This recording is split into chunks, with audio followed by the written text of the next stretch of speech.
Yeah, okay. Oh, okay, sorry. 15 minutes for... Okay, so one point before we go into that. There's 15 minutes left. If you want to run for a delegate or alternate to the state and CD convention, go see Jeff in the back. Okay, so go ahead. Again, my name is Tim LaCroix from Champlin, CH41. We've heard today already about the need for a new state senator in Senate District 36. Can we all agree on that? Yes. Thank you for that endorsement. Now's the time to make this change. We want to see a change in St. Paul. It becomes action right here today, and it's going to continue on to through November. I want to introduce to you the current mayor of the city of Brooklyn Park, Jeff Lunde. Jeff was elected in 2011 as mayor in a special election and re-elected in 2014. Jeff is a former Brooklyn Park City Council member. And as we said, we need to defeat John Hoffman. Yes. Jeff Lunde has been good for the city of Brooklyn Park. He's provided effective leadership. He's moved the city council and as mayor in the right direction. It is now my honor and my privilege to recommend Jeff Lunde for nomination for recommendation of the Senate District 36 for a State Senate District 36 seat in State Senate.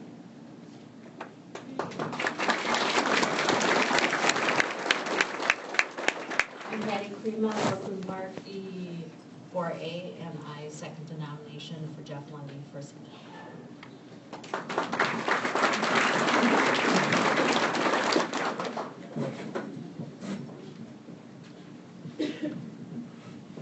First, I just want to thank everyone for coming here today and thank the people who nominated me and seconded. You know, I've been getting advice from everybody. What should I say? Should I make promises? Do I act like I'm the most conservative? Do I act like I'm the most this or that? And what I've come to the conclusion is it's not what I should do, it's what I want to do and what I believe in. And whenever I speak from my heart, I do much better than when I listen to other people tell me what I should say. And so I'm going to do that. I'm just going to tell you why I'm running. And some of you have heard this story. There's two parts to it.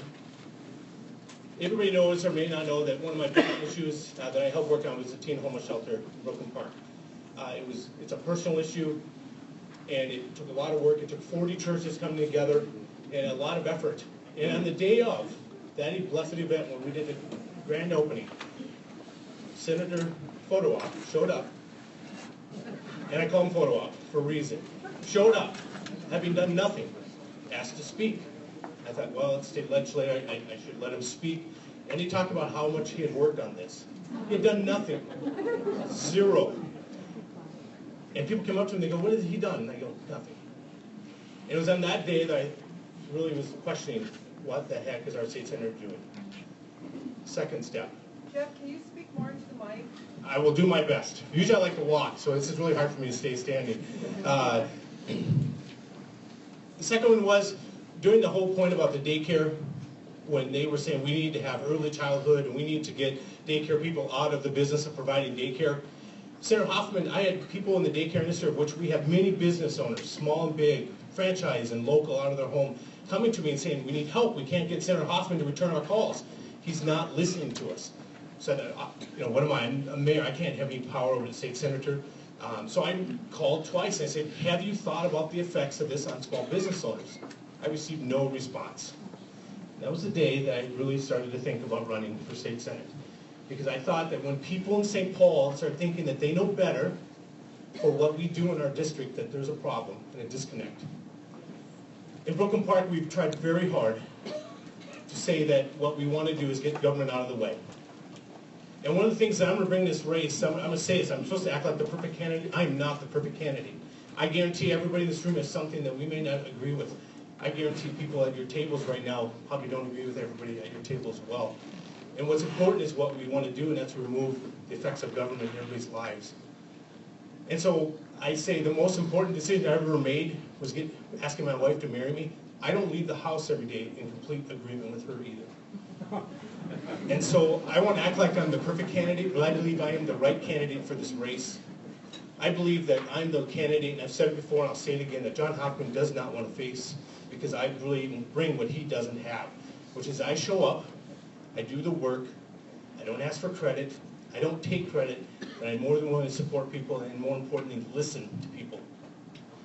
You've already seen some people talk about Mr. Hoffman taking credit for all the development in Brooklyn Park. I can tell you this much. I'm the one person in the room who can say he wasn't in any room where any decision was ever made regarding development. Not one. When Takeda Pharmacy from Japan said they were going to invest hundreds of millions of dollars in our city, and they had a lunch in St. Paul, it was the governor, lieutenant governor, Commissioner Clark Sieben, 3 representatives from Japan, 2 people from the Mayo Clinic, and myself. There was no John Hoffman there.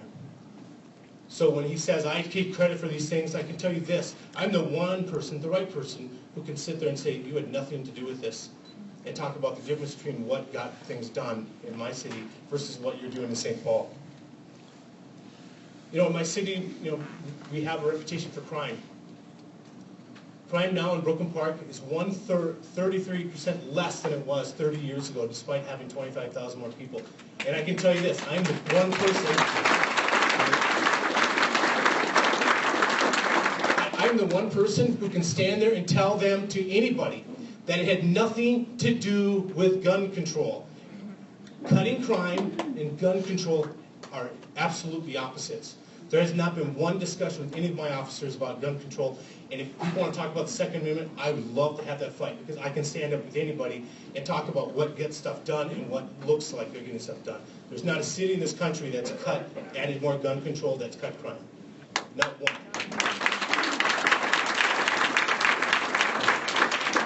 And there's something else that scares Mr. Hoffman, and it's something that this party needs to come to grips with. There is something called demographic math. Our state is becoming more diverse. We need to do a better job of reaching out to people who aren't white, if I may be blunt.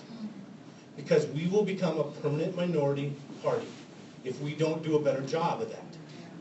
Amen. And I'll tell you this. When people ask what's the most diverse large city in the state, it's led by a Republican. That's Brooklyn Park. I'm the only person who's going to sit in a room with the mayors of St. Paul and Minneapolis and say, well, that may not work in our city because we're more diverse than you guys are. And that's what I told them on ranked choice voting.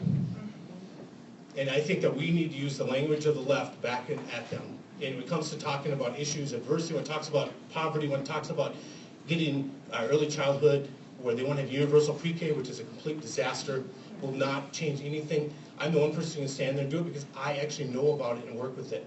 Senator Hoffman does not. He's there to do the bidding of special interests who want more jobs for the unions. All I care about is whether it's helping somebody, and the best way to do it is to get government out of the way.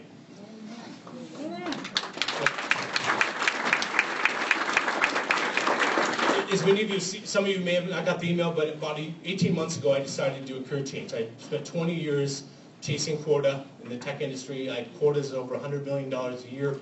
I know what it's like to have to go get business, live up to what you're supposed to do. Senator Osmek, I realize I'll have a quota if I'm endorsed for how much money I have to raise, and I will live up to that. But at that time I decided I wanted to make a difference, not a dime. And so right now I'm also part-time worker. I work in a school that has 90% poverty.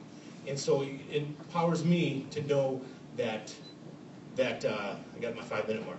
It empowers me to know that I can stand there and talk about these issues. And I can also tell you this, Senator Hoffman, who come out of the school district, is not beloved by all members of the school district. That there are teachers and there are parents, there are paras, there are people who work in that school district who just want to hear a person tell them in plain common language what they're going to do to make things better, not worse.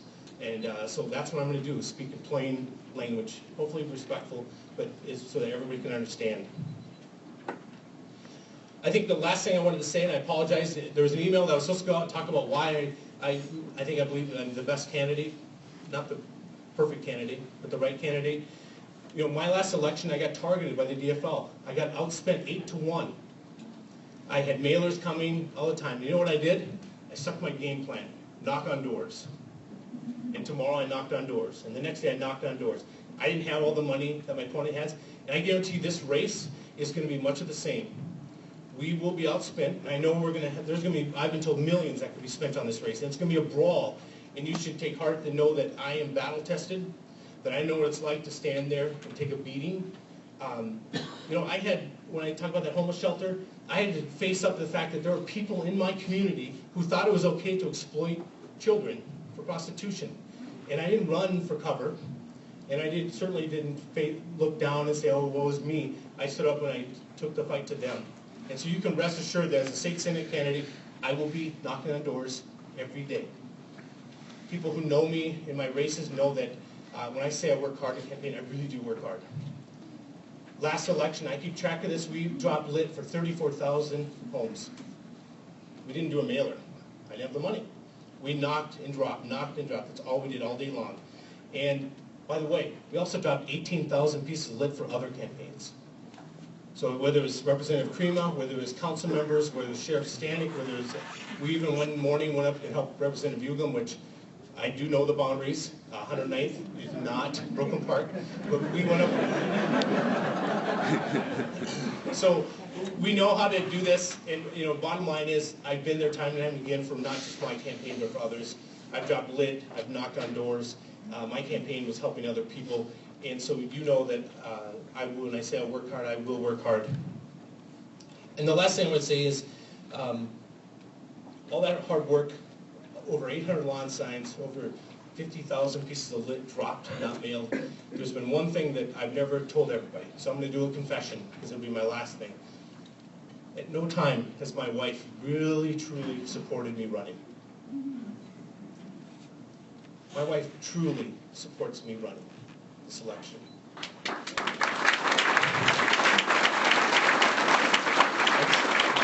so I just say, imagine what I will do when I don't have to worry about keeping the real important person in my life happy.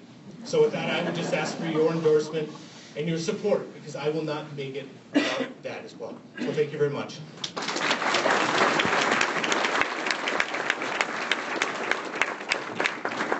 All right. Hold on just a second.